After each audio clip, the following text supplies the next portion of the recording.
Welcome back to the gallery. It's been a while, but this week I watched a very, very interesting short film on YouTube that I thought was worth sharing, an idea well worth sharing. So here goes. We're all familiar with this phrase, survival of the fittest, a sort of Darwinian approach to how we might, and perhaps some would argue, inevitably will run our societies, because that is just how nature works. And in this talk that I listened to, a very different viewpoint was put forward. The talk, forget the chap's name, was by an anthropologist on a channel which is well worth watching, The Big Think, or A Big Think, something like that, where thoughtful people, academics and others share big ideas in a fairly neat and digestible format. And so this anthropologist brought into question the idea that societies inevitably will be competitive, and out of that competition they will thrive because the best ideas will be put forward and will be the ones that take hold, survive. And he began his talk sort of discussing a very early work experience that he had. A strange one, actually, given the person that he seems to be and certainly became later in life. But as a young man, he found himself working at an investment bank, or something like that. And one of the managers would give these motivational speeches about that kind of idea of the need to be competitive and fight for your survival. Later on, he found himself filming, interviewing, studying people in the Kalahari Desert. I, in my upbringing, would have called them Bushmen. He used their own tribal name, and I honestly can't remember it, and I would be, frankly, a foolish man if I tried to take on the cliques that dominate that language. I simply don't have the skill. He obviously did, having spent 20 years or so with these people, studying how they lived and sharing ideas in conversations. And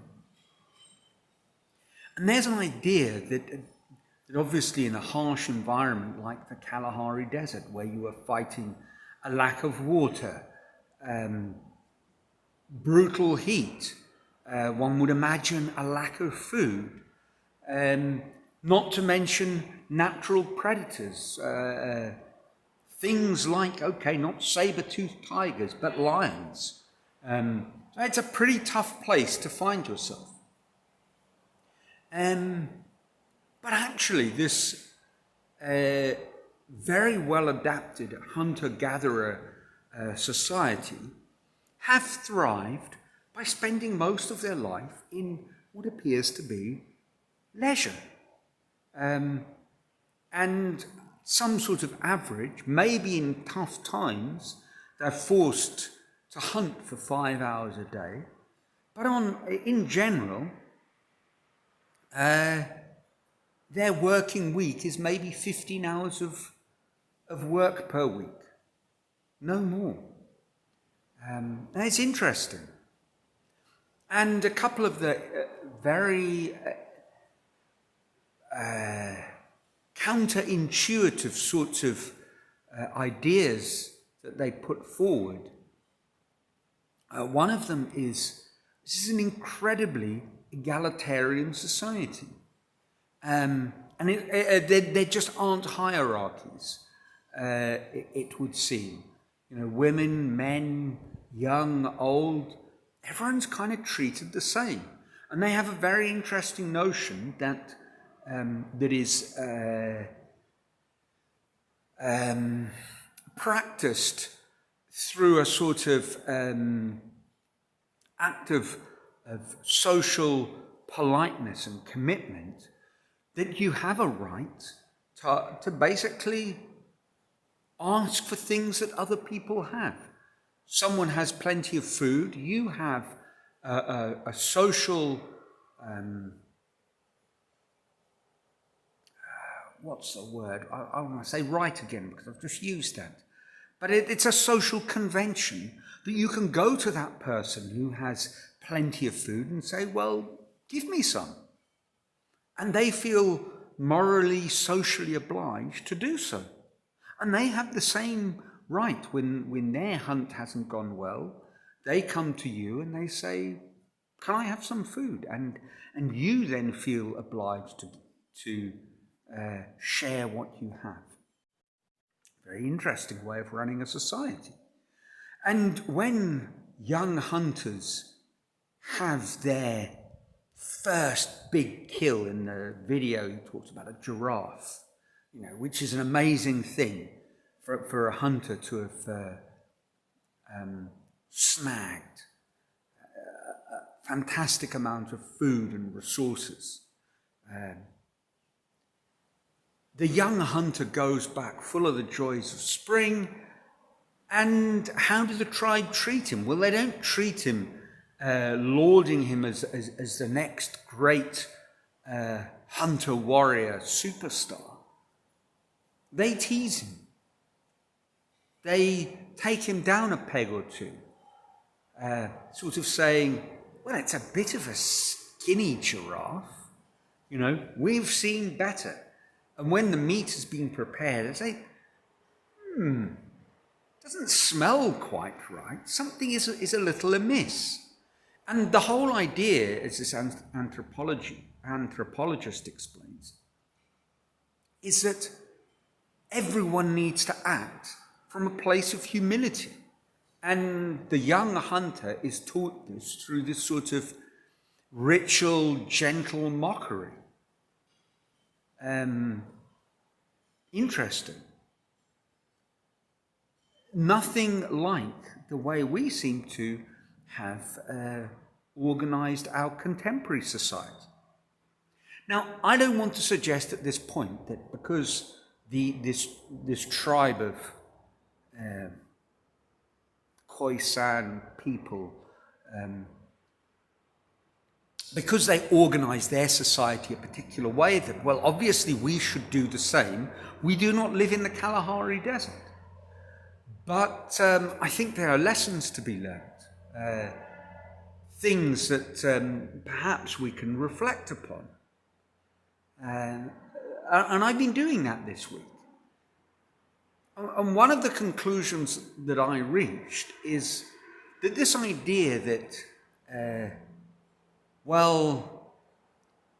modern education sort of taking away that element of competitiveness, it's a disaster because that's not how the world works. That's not how people are. Well, that is not necessarily so. Obviously, he has spent 20 years intimately connected with a tribe that have adopted a very, as he put it, egalitarian sort of model of society. That's not to say that there aren't other models and that they aren't thriving. Maybe if you're in Papua New Guinea, you would have reached different conclusions. I don't know. In the central plains of Asia, whatever. Wherever you went, you might have seen different sorts of models. But what I think is clearly true is that the argument that we must be aggressively competitive because that is how God intended it. That is how nature works. That is the way we evolve. Well, that's not true. There are many other possible models. And actually, It's also not true because I'm not speaking from a position of deep understanding of the origins of the species. I have never read Darwin's masterwork or any of the other interesting early scientific studies of evolutionary theory. Wallace's equivalently interesting work. But what I do believe, and correct me if I'm wrong, deride me for my foolish notions in the comments below, I will take it on the chin. I would like to be educated. So maybe I'm getting this all wrong, but I don't believe that is what Darwin was talking about with his popularized phrase, whatever it might have been, because often it's not the way, it's not exactly what he did say. But this notion of survival of the fittest, I think, is slightly different. I think what he was driving at is that in a large pool where there are subtly different sorts of genetic variations, the one that will take hold and be propagated is the one that best survives. And it's a sort of a genetic inevitability. It is not a conscious choice on the part of his finches in the Galapagos Islands. That is not what is happening. And when this phrase is trotted out, it does seem to me to be a modern equivalent of the divine right of kings. The people who trot out this phrase are the people who are at the top of the pile in an aggressive winner-takes-all type of society. And of course they would say that. It's a bit like the thing that one, nobody said life is fair. Okay, possibly.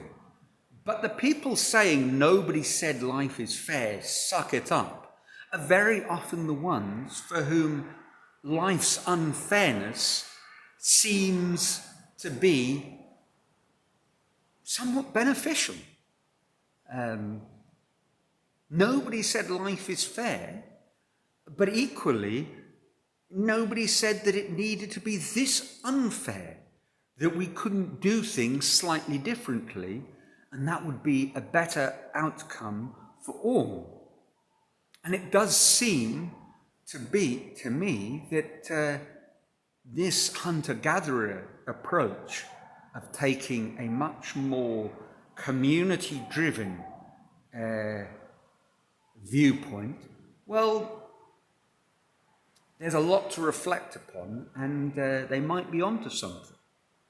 And even if there are aggressive sort of hierarchies, again, I'm grotesquely oversimplifying, that there will be winners and losers and that there are alpha males. Okay, fair enough. But when the lionesses have done the dirty work and produced a wildebeest for the pride, well, maybe the alpha male does eat first. But the alpha male doesn't eat everything. There is fresh meat for the lionesses, the younger males, and the cubs. Everybody gets fed. I